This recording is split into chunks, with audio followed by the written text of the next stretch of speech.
स्वागत है सभी का। इस वीडियो में हम देखने वाले हैं कि आईफ्रेम इस एलिमेंट के ज़रिए एक वेब पेज दूसरे वेब पेज में कैसे ऐड कर सकते हैं। तो अभी तो ये एक नॉर्मल वेब पेज है, यहाँ पे अभी कुछ ऐड नहीं किया है। अभी हम थोड़ा कुछ ऐड करने की कोशिश करेंगे। मैं एक नॉर्मल पेज डिफाइन करता हूँ। इसको हम बोलेंगे आउटर, और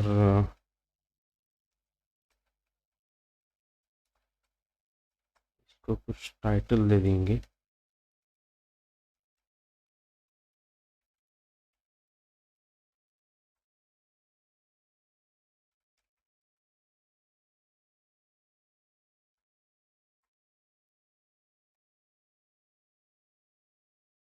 okay, an introduction to iframes in HTML5। तो कुछ यहाँ पे नॉर्मल टेक्स्ट डालेंगे।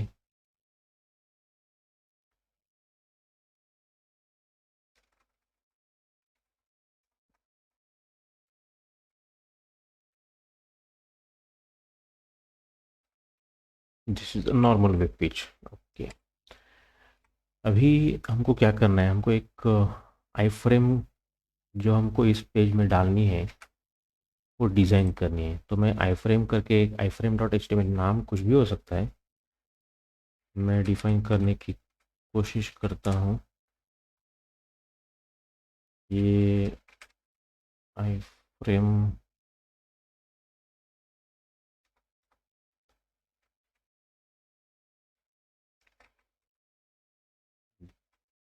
Demo page. ओके, मैं इसी को कॉपी करता हूँ। यहाँ पे हम एक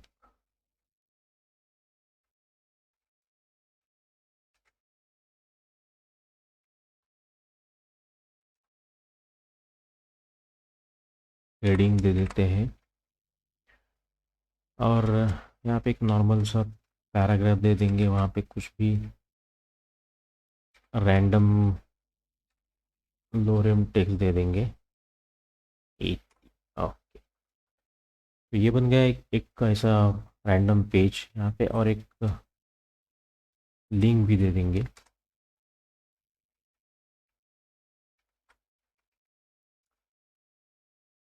जो आउटर पेज है उसी की लिंक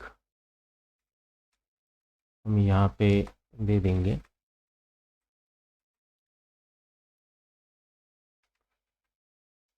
टारगेट उसको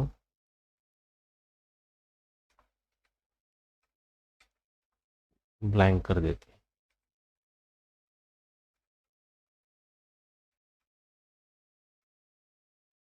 आउट।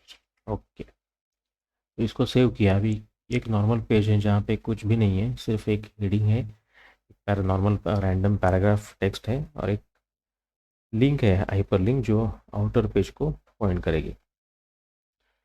तो मैं फिर से अभी आउटर पेज में आ गया। यहाँ पे मैं उसको, जो हमने अभी आईफ्रेम पेज डिज़ाइन किया, उसको आईफ्रेम की हैसियत से यहाँ पे डालता हूँ। तो मैं पहले जो एलिमेंट यूज़ करूँगा वो है आईफ्रेम। आईफ्रेम में पहला एट्रीब्यूट होता है सोर्स। सोर्स क्या करेगा, तो जो वेब पेज हमें इस वेब पेज में डालना है उसका नाम,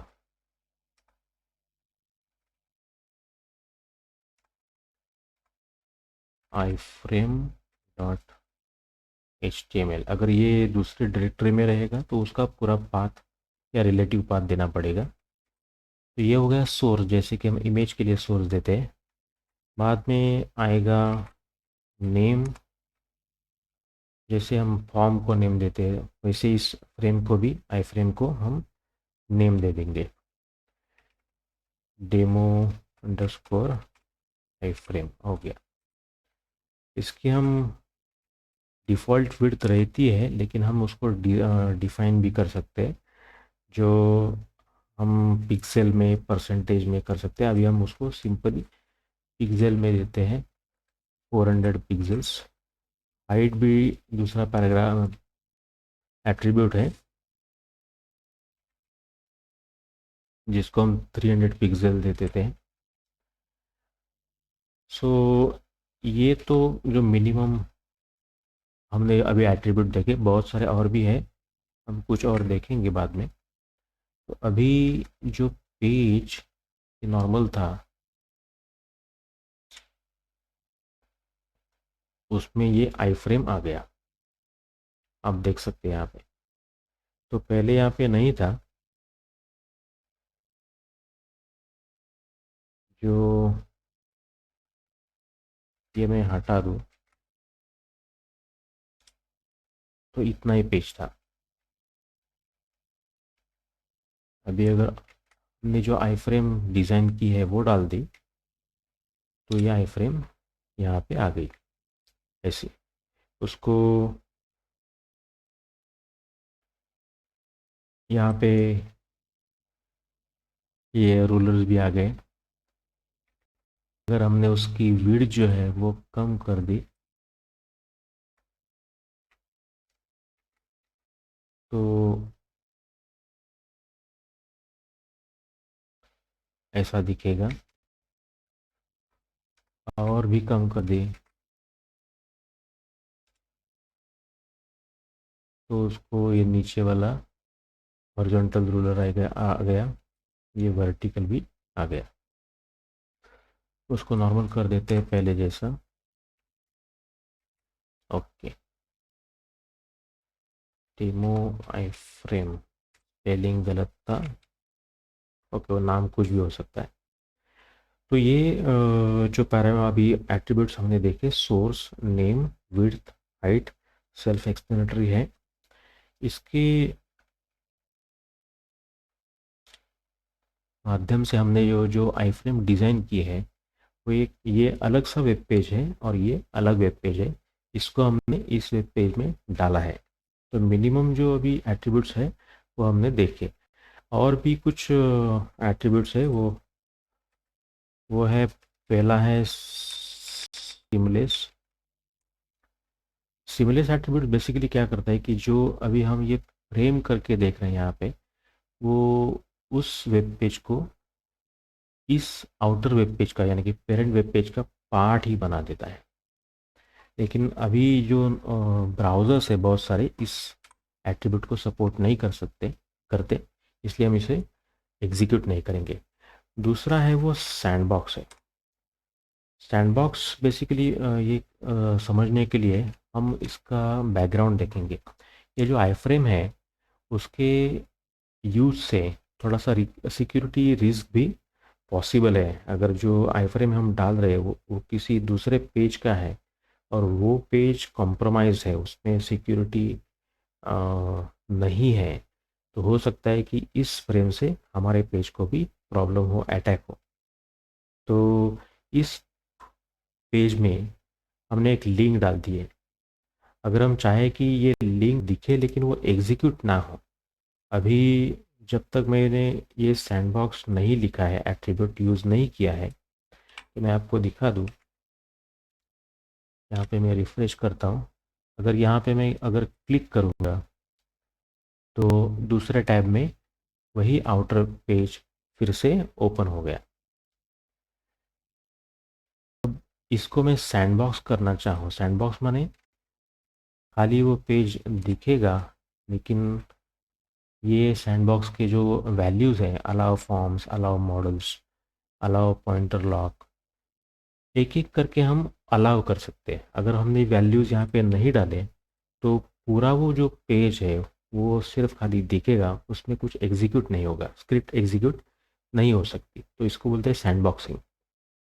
तो अभी उसका यूज़ मैं आपको बेसिक फॉर्म में दिखाता हूँ। इसको रिफ़्रेश किया, अभी जो पहला जो लिंक यहाँ पे चल रहा था, क्लिक करने के बाद दूसरा पेज ओपन हो रहा था जो वही आउटर है, तो मैं उसको फिर से क्लिक करता हूँ लेकिन कोई भी पेज अभी एग्जीक्यूट नहीं हो रहा है, ओपन नहीं हो रहा है।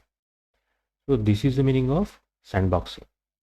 So this is how we can insert a page, that can be a map, that can be some YouTube video into some other page. So फिर से आपको बता दूं, अभी फ़िलहाल ये जो आई फ्रेम्स है वो इतने यूज़ नहीं होते, क्योंकि पहला रीज़न तो यह है कि उससे अगर जो पेज हम लिंक कर रहे हैं वो कॉम्प्रोमाइज़ है, तो हमारे वेब पेज को भी सिक्योरिटी प्रॉब्लम्स हो सकते हैं, अटैक्स हो सकते हैं. और दूसरी बात यह है कि सर्च इंजन ऑप्टिमाइजेशन जिसको बोलते हैं, जिसकी वजह से हमारा पेज रैंक करता है गूगल सर्च में या किसी वेब सर्च में, तो इससे उसको कुछ फ़ायदा भी नहीं होता वैसे. तो एसईओ के लिए जो हम कंटेंट रखते हैं, तो अगर वो आईफ्रेम में है तो हमारे पेज को फ़ायदा नहीं होगा. तो इस दो वजह से आईफ्रेम्स का ज़्यादा यूज़ नहीं होता है. मुझे आशा है कि ये जो आज आईफ्रेम्स हमने देखी आपको समझ आया होगा. अगर आपको ये पसंद आया है, समझ आया है, तो आप कमेंट में बताइए.